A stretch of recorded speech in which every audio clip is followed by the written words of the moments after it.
Hello, everybody, and welcome to UFile's Your Taxes Your Way podcast. My name is Ida Celli, and I'm here with our tax expert, Jerry Vidoratis. Hi, Jerry. How are you? How's it going, Ida? Not bad. Yourself? Pretty good. Well, still cooped up in the house, but safe and sound at least. I'm hoping that you are as well. Yes, I am, as a matter of fact. So today's subject is the tax update for 2020. So you're going to start to provide us what are the changes for this year's tax return? Yes, so we're going to talk about, what's new, what's great about the wonderful world of income taxes. What has the government? What are the new little Rules? candy that the government? Yeah, rules and some of the new candy that the government has given us, right? Income tax wise, to help us, to help us lessen the tax burden that we have. So what do you want to start with, Ida? Okay. How about the home office expenses due to COVID? That's something new this year for a lot of people. Yes, absolutely. So, of course, with the pandemic raging, as of the recording of this session right now, we're still in the thick of the pandemic. We're all locked up inside right now, staying safe, essentially. And because of this, of course, it has forced a lot of people, including us, to work from home. So essentially, we're all working from home. We are required to work from home. In certain provinces, you're actually forced to work from home. In this case, I know it's the case with us where we are in Quebec. So the government, what they've done is that they've made a few changes, some administrative changes and some fundamental changes to the rules. Okay. And essentially adding a new deduction. Okay. So with home office expenses, what the government has done is that they've given you a choice of two methods of computing your home office expenses. Okay. So you have two options. You could either go with what the government calls the temporary flat rate method. Okay. Where the government simply gives you $2 per day as a deduction on your tax return for every day you're required to work from home. Okay, as long as, again, the key word is you're required to work from home and you're required for at least 50% of the time within a 4-week consecutive period, minimum, meaning that for at least 4 consecutive weeks, you had to work from home due to the pandemic for more than 50% of the time. Okay, so that's what the government calls the temporary flat rate method. It is capped at $400 as a deduction. It is a $2 a day deduction that you can claim. The good news about this deduction is the fact that there are no administrative requirements on the part of the CRA. Therefore, your employer doesn't have to sign any form. You don't have to archive any receipts for your expenses. As long as you meet the basic criteria that I mentioned before, you can claim $2 per day up to a maximum of $400 as a deduction. Now, that's one way. The other way is the old way, okay, the way that was always there, which is what we call the detailed method. And the detailed method is the method in which you now can claim specific expenses that relate to your home office. Okay, so we're talking, for example, rent, electricity, heat, what's called, for example, pens, stationaries, things like that. Okay, so that's essentially what you can claim. Of course, you can claim them on a prorated basis. Okay, based on the percentage of the square footage of your home that your home office represents. So in other words, if your home office represents 10% of your home, you're entitled to deduct 10% of those expenses. Okay, now if you guys want any more details on this, this particular change on the home office expenses, you can simply go to the previous podcast where we give a lot of those details. You could also go to our blog article, okay, that is found on the UFile website, so ufile.ca. You hover on the tips and tricks tab, and you click on the UFile blog, and you can get access to the blog article that gives you all the details of this change. And like I said, if you're listening to this podcast, whether it's on YouTube or whether you're listening to it through a podcast provider like Apple Music, SoundCloud, etc., our previous podcast relates to this deduction. So don't hesitate to go there and get the details. Very good. Actually, that's very interesting. There are forms that your employer needs to give you. Yes. So if you were to choose the detailed method, okay, the forms that you would require is for your employer has to sign off on it, essentially. Your employer has to essentially confirm that you were required to work from home, okay, especially for the detailed method. You don't need this form for the, like I said, for the temporary flat rate method, there are no administrative requirements, but for the detailed method, there are. And you need, in that case, what's called the conditions of employment form, which is the T2200S, and the claim, whether you are claiming it on a temporary flat rate method or the detailed method, you need what's called the T777S. Okay, both of these forms are, of course, offered in UFile currently. You can go ahead and make your claims. Okay, good. Another new credit this year is, or I believe it's new, is the the Canada Training Credit. So it is new. Let's put it this way: it's newish. Let's put it this way. Yeah, if anybody who's listening to this or who's seeing this through YouTube has essentially read our article from last year, we mentioned the Canadian tax credit last year, and the reason is that to claim that credit, it is based on a limit that you start accumulating in 2019, which UFile has done since last year. So the Canada Training Credit, very simply put, what it is, it's a new refundable component of your tuition credit. So whereas before we can claim the tuition tax credit, which is a non-refundable tax credit, well, this year the government will allow you to take a portion of those tuition fees and claim them as a refundable tax credit. Okay, now you might say to yourself, well, what's this taxinese you're talking about right now? Non-refundable, refundable. What does that mean? Okay, very simply put, your tuition credit, okay, the credit that you claim for the tuition fees that you pay towards a post-secondary school, okay, these are a non-refundable tax credit, meaning that if your credits are above your federal tax and your provincial tax, well, the excess amount, the difference, you can't claim on your tax return, unfortunately, as a refund. You don't get refunded that difference. This is where you carry forward. This is the concept of a carry forward, where any credit you can't use, you simply bring forward to a following year. Okay, so that's that's what the government calls it, a non-refundable tax credit. They don't refund you the excess. The Canada Training Credit, where it's interesting, is that it is a refundable tax credit, meaning that if the credit is more than your federal and or provincial tax, you actually collect the difference. Okay, the government will actually pay you that difference. So if you're a student right now, for example, that's not at a taxable rate, meaning your taxable income is $13,000 or less, well, you can't get the tuition tax credit. You can't use it for this year at least, but you can use the Canada Training Credit though. You're actually able to collect it. So the credit itself is capped at the lesser of two amounts, which is half of your tuition fees for the year, okay, or the limit you've accumulated up until this point. Okay, and that limit is, it's kind of like the same concept as an RRSP. You accumulate it every single year, and it's a cumulative limit, which means it accumulates to a certain amount. Okay, so since it started last year, your limit for this year will be $250. Okay, that's essentially what your cap is going to be, okay, for that credit. So it's half of your tuition fees or the limit that you've accumulated, which is $250. All right. Now, to be able to accumulate this limit, this credit is really targeted to specific individuals. Okay. It's not any single student that can accumulate this amount to be able to claim the credit in the future. Okay. This is really targeted towards individuals who are older students and who are already in the workplace. So essentially, these are individuals that are trying to get additional skills, okay, for the job market that they're in. So essentially, the basic rules are: you have to file a tax return every year to be able to accumulate the limit.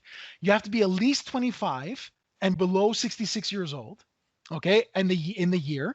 You have to be a resident of Canada throughout the year, and you have to have earned at least $10,000 or more of what the government considers as earned income, meaning you worked for it. Okay, so employment income, self-employment income, and it's net. Let me make that clear, because there's a lot of controversy on the net versus gross income, especially for the CERB. Okay, so it's based on net self-employment income and parental benefits as well, meaning paternity or maternity leave. Okay, so you need at least you need all those conditions. And the moment you have them, you've just accumulated $250 that you can apply to the following year. And this limit is cumulative up to a lifetime limit of $5,000. Okay, that's the Canada Training credit amount essentially. So it's great news, to be honest with you, because for a lot of these students, they're not making a lot of income a lot of times because they're going back to school to get more skills. Okay, but they are working part-time a lot of times. And the great news is that because it's refundable, you'll get to collect the credit, unlike tuition where you have to be taxable to collect. Okay, to collect that credit. All right, so that's the great news there when it comes to the training credit. Now, there is, of course, there is one caveat to this credit. You can't double dip. Okay, meaning that if you're claiming the Canada Training credit, you have to reduce the tuition fees that you use to claim your tuition credit by the amount of the Canada Training credit. So the $250 that I claimed as a credit, I have to reduce, in this case, my tuition credit by that amount, okay, or the tuition fees that I'm using towards that credit. Okay, so I can't double dip essentially. Okay, wow, that's a lot to keep in mind. Yeah, remember, government will never make things completely easy. The surprising part is that temporary flat rate method that I mentioned before on employment expenses. That was a breath of fresh air, to be honest with you. As a tax practitioner, that was a breath of fresh air. Hey, $2 a day, just of one condition, that's amazing. But as you saw, for something for $250, just look at these conditions that I just mentioned over here. And unfortunately, a lot of what's in the tax return is littered with these kind of conditions, unfortunately. Wow. Okay, what about now? There's a new digital subscription expenses. Yes. Yeah, so okay, you're gonna say that one for me. Yeah, so digital news subscription expenses, right? So that's a new non-refundable tax credit that could go up to $500 for any fees you pay to subscribe to what's called original content that is original news. Okay, so that's the digital component, as we call it. Now, the government specifies that it has to be in this case, and I'm reading this straight off here, Qualified Canadian Journalism Organization, which unfortunately there is no list as we speak. So as the recording of the session, unfortunately, we don't have a list, which is really rare. Normally you would have this kind of list before the tax season begins. And unfortunately, we're in March now, we're March 1st, and it's not there, unfortunately. But I would just suspect that overall things like National Post or Globe and Mail would probably fall straight into this kind of credit, into the wheelhouse. Remember that the credit that you're claiming is for the digital component, meaning that, for example, let's assume Globe and Mail is eligible. Let's assume for a second, okay? If you're getting the digital and a paper copy, only the digital portion of your subscription is eligible. Okay, and if you can't make the distinction between the two, the government tells you cut your expense in half. That's all you're allowed to claim. Okay, and you can claim up to $500 for any subscriptions that you have towards these type of digital news services. Okay, so it's only the digital portion. So if you actually get the physical one, doesn't count. The portion that you're paying to get the physical paper, for example, again, I'm assuming Globe and Mail is going to be eligible for this, or like National Post, okay? But the what's called the paper component of it is not eligible. So you have to make the distinction between the two. If you can't make the distinction, because a lot of times, these bills are, it's everything combined, then in that case, what you need to do is simply take half of the expense. That's all you're allowed to claim at that point. Okay. This year, the personal amount has been enhanced? Yes. The personal basic amount? Yes, absolutely. So the basic personal amount has been enhanced in this case. Okay. So the basic personal amount is what? Okay. It is a non-refundable credit that is given to every single resident of Canada. Okay. So if you're a resident of Canada, you are entitled to this basic credit, which is about 13,000 and change. Okay. So it's about 13,229 as of 2020. Okay. What that means is that essentially on your first $13,229 federally, okay, you don't pay any income tax, okay, on that income. That's essentially what the basic personal amount means in non-taxanese, okay, in non-taxanese. All right. Now, what the government has done this year is that they've introduced a progressive component to this. Okay, meaning that if your income goes above a certain threshold, well, you can no longer claim 13,229. You're going to have to reduce that basic personal amount because you've passed a certain threshold. So the moment you've gone above $150,000 of net income and change, now your 13,229 basic personal amount gets progressively reduced. Okay, up until you hit a floor of 12,298 when your net income hits 214,000 and above. Okay, so that's essentially, that's how the government has introduced. That's what we mean by progressive changes, meaning that progressively your limit goes down as your income goes up. Okay, so that's the change when it comes to the basic personal amount. Wow, a lot of information here. We know that the province of Quebec has harmonized the home office expenses to match the federal. Are there other credits that Quebec has improved this year? Such like there's a tax credit for caregivers. Yeah, so first things first, every province is harmonized, not just Quebec. The only difference why we specify Quebec is because, of course, with Quebec, we have a separate tax return to produce with separate forms. Okay, so that's essentially why we mention Quebec specifically. But remember that the rest of Canada, every province in all of Canada has harmonized with the federal.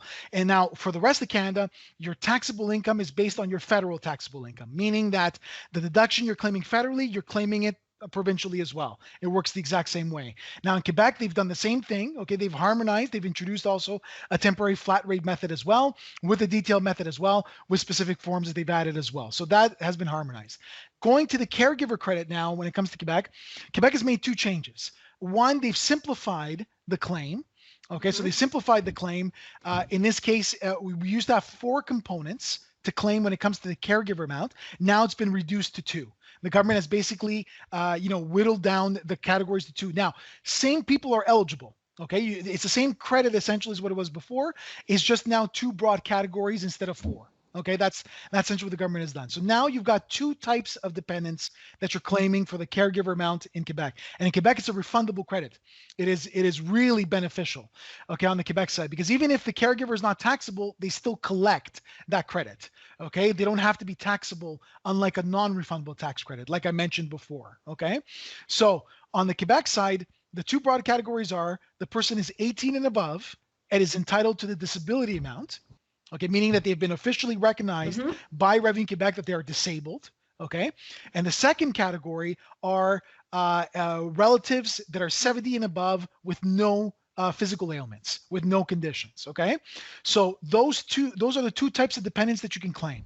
That's change number 1. Okay, they've simplified it. Okay, change number 2 is the fact that when we go back to the first category, which is 18, a dependent that's 18 and over that has a disability, normally there has to be a family tie with a caregiver. Okay, so it has to be a parent, it has to be a spouse, it has to be a sister, brother, and so on. Okay, normally those are the people that you can claim.